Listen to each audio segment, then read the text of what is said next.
Amici Bellini, è il Monday, perché è quasi un Monday, però no, è buon martedì sempre, però adesso potrebbe diventare buon Monday perché, insomma, è nota ufficiale, quindi diventa ufficiale la risoluzione e ci dicono che sta già a Castelvolturno. Però mi avete chiesto l'analisi, siete molto carini, ve la facciamo, cominciamo.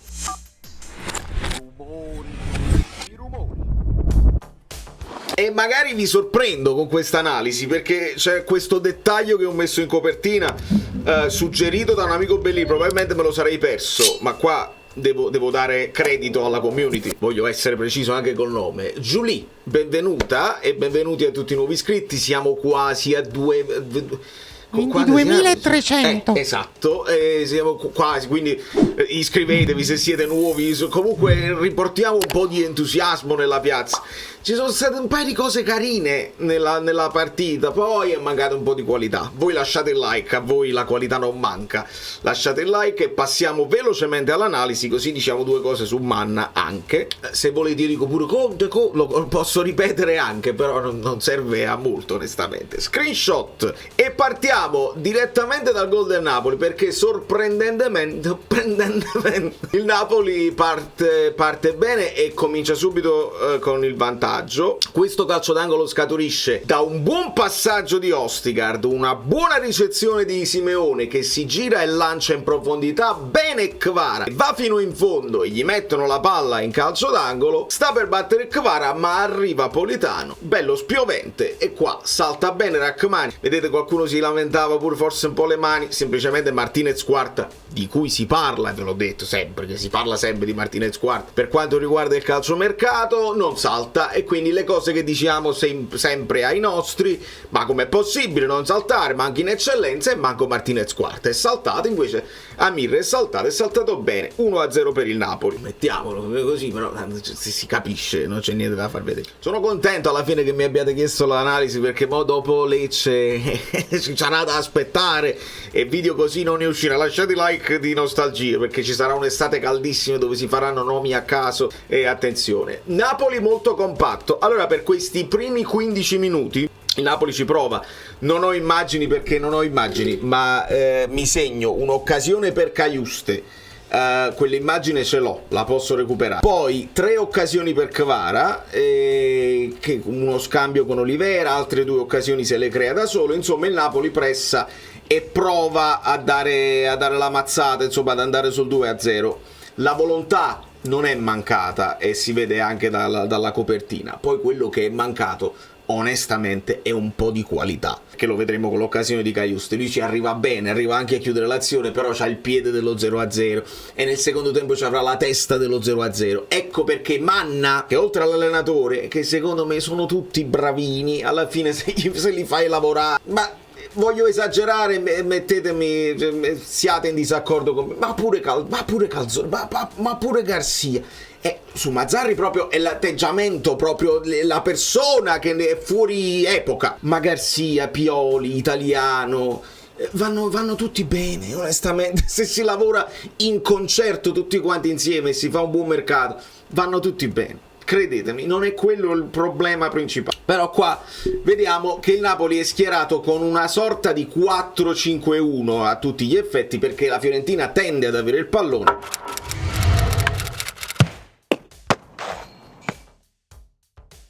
molto più possesso palla di noi a fine partita, e quindi c'è abbastanza compattezza di linee. Qua però Simeone è un po' isolato. Non mi sarebbe dispiaciuto andare quasi uomo contro uomo, ma quella è roba che può fare Gasperini, ce lo guardiamo domani. Però non devi per forza metterti a specchio anche tu con il 4-2-3-1, però a turno uno delle 2 mezze ali, lo imparammo da Gattuso, deve fare il primo pressing insieme così, ed è una cosa che Zielinski faceva. Auguri Zielinski, perché abbiamo visto il compleanno di Zielinski, hanno fatto il trenino eccetera eccetera. Non vi arrabbiate se fanno i trenini, sono esseri umani che non vivono la sofferenza del tifoso. Noi stesso dopo la partita dobbiamo smettere di soffrire e andare avanti con la nostra vita. onestamente. Quindi lasciate che facciano i trenini e lasciate che mi manchi Zielinski, perché Zielinski, oltre ad avere quella qualità che manca in questo Napoli, faceva questo movimento così, e quindi la Fiorentina non può, se tu vai a pressare, non può scambiarsela finché non si scompaginano un po' le cose e vanno in avanti e ti possono imbucare in mezzo, perché vedete che resta solamente Arthur dietro e lo stesso Bonaventura va in avanti, quindi si crea uno scompenso a centrocampo. Ecco l'occasione capitata a Cajuste, come vedete, insomma, quasi un tiro che dovrebbe essere ad alti livelli a colpo sicuro, però gli arriva pure sul sinistro, e Kvara che di testa la spizza su una buona iniziativa di Mazzocchi, che per me alla fine risulta sufficiente. Mazzocchi con una qualità, no, però tanta volontà onestamente di fare lo stantuffo lì sulla destra. L'occasione c'è ma non viene concretizzata. Poi si deve arrivare a questo fallo, che è un fallo nettissimo, e gli dà proprio il calcio sul polpaccio mentre sta proprio in accelerazione Kvara. L'arbitro non chiama niente, la Fiorentina recupera il pallone e da lì arriverà il fallo di mano, il rimpallo con il fallo di mano di Lobotka che porterà al gol di Biraghi, e purtroppo dobbiamo sottolinearlo, capito, perché non siamo fessi, poi noi abbiamo i problemi nostri, però è stato un arbitraggio scandalosissimo e con falli non chiamati, falli al contrario, e invece Kvara viene ammonito che fa un fallo che è veramente un contatto, sempre con Dodò, che ha rotto veramente moltissimo gli equilibri, diciamo, della partita sulla destra, però voglio dire, un contatto minimo a Kvara il giallo, è lì che lui va su tutte le furie, e poi dopo su un contatto proprio tutti e due che saltano di testa, Cajuste viene a morire veramente male, proprio male. Questo è il contatto dove poi Kvara si vede e non si vede, ma insomma gli struscia un pochino col destro, gli struscia il sinistro, niente di che, lui Dodo urla come un pazzo, arbitro casalingo, se vogliamo parlare, andava con la folla che si è divertita a gridare che sono napoletani, tutte le cose, ma bene, molto bene. Ed è lì che Kvara, in un momento proprio di stizza, dice: ma io gioco a pallone, mi danno i calci, non succede, non mi chiamano i falli, cerco di prendere il pallone, chiamano il fallo e mi ammoniscono a me. Si gira verso la panchina e dice: cambiami, non c'è proprio niente da fare. Ma per fortuna è solamente un momento, perché Kvara resta in partita, lo vuole fare, è in grandissima, secondo me, anche voglia e forma psicofisica, e poi farà quel capolavoro che farà. Purtroppo il gol di Nzola viene da una leggerezza di Politano che alleggerisce all'indietro, lo vediamo con potenti mezzi, che questi sono i screenshot che avevo fatto precedentemente, voi dovete lasciare il like perché me la sono guardata 2 volte e non è facile. Insomma, la ridà all'indietro, ma questi due sono marcati, tu al massimo dovevi darla qui in mezzo ad Anghissà. Anghissà dovrebbe essere molto più sulle gambe, propositivo, e chiamarsela, è un po' spento, si vede dalla corsa, poi Anghissà andrà in crescendo, devo dire la verità, però qua l'errore lo fa Politano, Nzola recupera il pallone, un mezzo e poi il tiro, forse non irresistibile, però abbastanza preciso, che buca Meret per il 2-1, o meglio l'1-2. Dopodiché passiamo al secondo tempo, sempre per uno sfizietto mio, per farvi vedere una cosa che non fa vedere nessuno, la solita cosa qui, cioè la mezzala che deve andare a contatto con chi ti va a pressare. In realtà qua Cajuste non va nemmeno al contatto, lo rallenta solamente un pochino, costringendolo a fare il giro largo, e c'è tutto il tempo per Ostigard di lanciare. Ostigard ama lanciare, che sembra che ha fatto un disegno, fammelo a mezzo, più o meno esce lo stesso. Ostica ama lanciare e molto spesso lancia anche senza condizione di farlo, insomma non ha un lancio precisissimo, però a me il lancio, un bel lancione preciso, è un gesto tecnico che a me piace, nonostante mi piace costruire dal basso. Quando tu fai un bel lancio che arriva sul piede del compagno, mi piace tanto, evidentemente piace anche a lui, però non sempre va a buon fine, specialmente quando non c'hai Osimhen, non dovresti farlo mai. Una bella parata di Meret, plastica, non difficilissima, su questo tiro che verrà, facciamolo in rosso se non si vede, che farà tipo così, vale, una roba del genere, una foglia morta di Nico Gonzalez, si distende Meret e fa una buona parata. E poi il Napoli onestamente continua ad attaccare, a provarci, senza essere tambureggiante, onestamente, però qualche occasione ci sta. Questa è una buona discesa di Anguissa che la dà all'indietro e la palla poi supera, l'idea probabilmente era per Kvara che era un po' arretrato, arriva di tutta carrera Mazzocchi e non tenta il tiro, e secondo me qua come concetto ci sta anche, hai un giocatore davanti, non sei un goleador, e quindi in corsa la cede a Kvara, così rasoterra, che poi proverà il tiro che finirà alto. Qui sempre per la questione della qualità, un po' di situazioni poco pulite, va alla conclusione di testa qui è Caiuste e la palla finisce fuori. Servono i giocatori un pochino più forti, un pochino che hanno più gol nelle gambe, perché altrimenti non lo fai, anche se ti comporti bene in campo, sei ordinato, serve un po' più di qualità, e questo potrebbe anche essere qualcosa che si può dire a difesa di Italiano, il suo lavoro con la Fiorentina, perché attenzione. E poi possiamo vederlo da tutte le angolazioni possibili e immaginabili. Il gol di Kvara è qualcosa di non spiegabile. La bellezza posso disegnare in tutti i modi, non verrà mai bello quanto lui l'ha fatto, è proprio qualcosa di spettacolare. E qua diamo credito all'amico Bellino Alfonso che me lo ha segnalato in privato sul gol di Kvara, mentre tutti siamo in attesa del replay, impazziamo e riguardiamo il gesto tecnico. Bisogna sottolineare la corsa che fanno verso il pallone Rrahmani e Anguissa, proprio come a dire: sì, abbiamo pareggiato, ma il secondo tempo è appena iniziato, andiamola a vincere. Questo è un gesto che sottolineiamo da parte di Osimhen. Vi ricordate il pareggio con l'Atalanta l'anno scorso? La voglia di vincere non è mancata, stanno mancando molte altre cose. È mancata la continuità, è mancata la qualità, è mancata l'applicazione di certi schemi tattici, è mancata l'abitudine ad un lavoro di un certo tipo, è mancata l'autostima, sono mancate talmente tante cose che poi ti portano a una stagione di alti e bassi. Però in questo caso non è mancata la voglia di vincere, e va sottolineato. Calzone manda a scaldare Ngong e Lindstrom: e vai, ti riscaldi anche tu. Io non lo capisco Lindstrom onestamente, però è un uomo sorridente, il sorriso fa sempre piacere. Giocava e scherzava anche con Traoré, e qua esulta per l'arrivo anche di Ngong, e vai, quindi mette prima a te e poi a me, che questo è, perché poi alla fine questo è geniale. Kvara qua riceve palla, è un cross rasoterra di Mazzocchi, e Kvara capisce, non so come, senza guardare, sente, magari Politano gliel'ha chiamata, sente l'arrivo di Politano e lascia il velo. E alle volte vale più di un passaggio, perché capisci che se è in una posizione migliore il tuo compagno, Politano riceverà il pallone e scaricherà un tiro che finirà sul palo, anche un po' sfortunati, diciamo. Sempre per quanto riguarda la voglia, e qua c'è un bel pressing di Kvara fino sul portiere, continua il pressing, non è isolato, continua il pressing Simeone e continua il pressing Politano. Qua recuperiamo pallone alto perché la Fiorentina non lo butta, cercano sempre di giocare.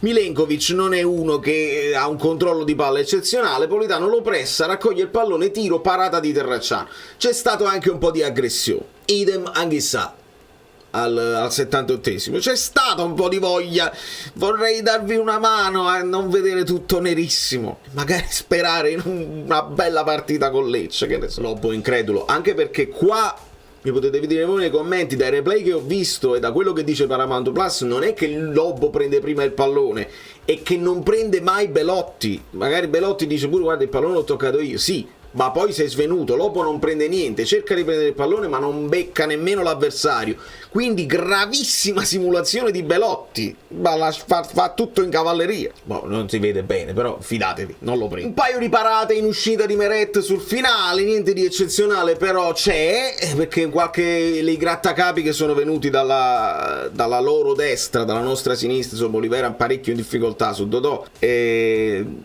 un paio di queste uscite di Meret le segnaliamo. E nel finalissimo un'occasione anche Raspadori, che qua la gira subito verso la porta. Se avesse avuto quel minimo di lucidità, stava arrivando Lindstrom, se la palla fosse stata messa qua magari Lindstrom poteva impattarla e tirare verso la porta su Lindstrom, ma non è la stagione per queste cose miracolose, purtroppo. Insomma, tutto questo mi porta a dire delle pagelle che potete anche confutare e contestare.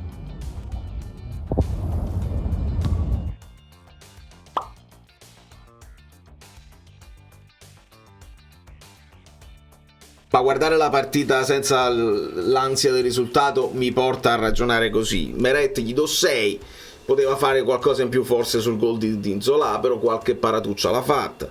Mazzocchi 6, qualche errore in impostazione, una palla la butta direttamente in calcio d'angolo, però ci ha provato a spingere senza grandissima qualità, ma la volontà l'abbiamo vista. 5,5 Ostergaard, un po' impreciso, però subisce anche lui dei falli, dei ponti, insomma non combinano tantissimo gli attaccanti della Fiorentina. 6,5 diamo a Rachmani, che è il protagonista anche del gol, e 5,5 Oliveira, anche lui ha sofferto un pochino lì. Do 6 ad Anghissà, perché parte il solito un pochino indolente Anghissà, poi va in crescendo, finisce in crescendo. 5,5 Lobotka, oramai esausto, siamo alla fine, dovrebbe giocare Dendoncker contro il Lecce, purtroppo protagonista di quel fallo di mano che porta al gol di Biraghi. E voglio dare 6 anche a Cajuste. Gli manca la qualità, lì non è colpa sua, però l'importante è che arrivi, e un paio di volte riesce a liberarsi dall'avversario, un paio di intercetti li fa, arriva anche a chiudere l'azione, poi non è buono, non è colpa sua. 6. Politano 5,5, il cross che porta al gol di Rachmani è suo, ma anche l'errore che porta al gol di Zola. 5,5 a Simeone, che purtroppo non incide, però ci ha messo tanta volontà. E do 8 a Kvara, non me ne frega niente, perché i giocatori in una squadra dove manca la qualità, levi a Kvara, hai finito di fare, perdi tutte le partite 1-0 oppure tutte 0-0 quando l'avversario è scarso. Attenzione, abbiamo Kvara, costruiamo la squadra intorno a lui, fagli un bel rinnovo e gratificalo, perché senza Kvara, ciao, stato buono amaro, proprio non c'è proprio dubbio. E questa è una delle prime cose che dovrà fare Manna. Mo Manna, ci stanno dicendo, è già a Castelvolturno. Spostiamoci con lo screenshot per parlare di Manna, lo mettiamo qua gigante che impera, se lo facciamo lavorare. Allora, qua mi sei piaciuto nella copertina significa anche chissà, ma significa anche mi sei piaciuto Napoli, perché almeno non è ancora finita la stagione e già c'hai un progetto. Poi il progetto deve funzionare, Manna deve essere bravo, Manna deve essere libero di lavorare, di prendere delle decisioni, ma almeno come concetto ci siamo, che arriva prima lui, poi arriva l'allenatore e poi si fa il mercato, e non come è successo l'anno scorso, che tu hai scelto Garzì, poi arriva uno pupazzesco, diciamo, che non serve a niente, che è messo là solo così, che non ha potere decisionale, gli fai fare una conferenza dove dice non lo so, sono appena arrivato, eccetera eccetera. Almeno questa volta Manna arriva, conosce, capisce, si concerta, e quando lo presentiamo saprà cosa dirci, e quindi questo già mi piace. Che poi sia bravo lo scopriremo, perché è molto giovane e avrà sicuramente un talento, perché per essere finito alla Juventus un talento lo doveva avere, però se ne liberano senza problemi, e può essere pure che quello che poteva fare l'ha fatto. Ma come concetto mi sta bene. Ora però dobbiamo capire di che si tratta, perché Pastorello significa Meret, ma significa anche Ballardini, cioè Pastorello è anche l'agente di Ballardini. Quindi che parli con Pastorello non significa che stiano parlando necessariamente di Meret. Pastorello ha diversi giocatori non fortissimi, Meret è il giocatore di punta, per capirci. Senza parlarne io ve lo posso proprio far vedere. Sta qua, Meret. E poi c'è anche questo attaccante, Yi Chang-hang del Wolverhampton. Magari il Napoli si fionda su questo coreano come posto Osimhen, che adesso stanno dicendo Højlund, ma Højlund perché al Manchester non ha fatto benissimo e magari si lega al discorso di Gasperini. Højlund no, a me non dispiace Højlund, però più soldi. Però il Napoli non le fa queste cose, quindi non credo. E quindi Meret, ma anche Artur Melo, ma anche Musa Barro, ve lo ricordate Musa Barro? Come anche De Vrij, come anche Acerbi. Acerbi a Napoli sarebbe la cosa ideale da fare, ma come anche Skorupski. Insomma, gli piacciono assai i portieri a Pastorello, Stracoscia, poi tiene anche Scuffet, anche Terracciano. Insomma, non significa che stiano parlando di Meret.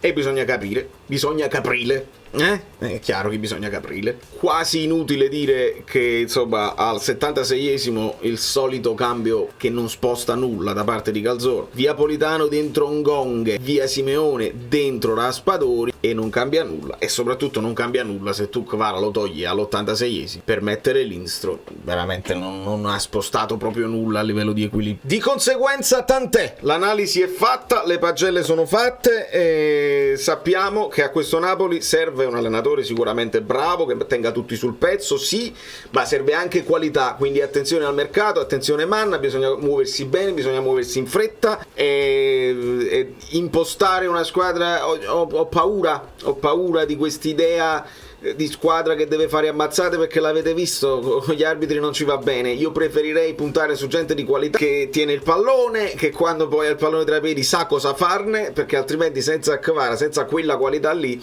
hai voglia di fare, non succede niente, quindi secondo me ragioniamo su questo, Manna, manna dal cielo. Vi abbraccio, vi bacio, la live di Napoli-Lecce è già pronta, ce la guardiamo in diretta, potete passare sul link che già è lì e potete lasciare i like preventivi. Siamo sul pezzo, non vi preoccupate, like anche qua, vi iscrivete al canale, facciamo tutta una serie di cose, nuove energie, perché il campionato è ancora lungo. C'è un'ultima finale, no, però dobbiamo ricominciare a ragionare anche in termini di sport.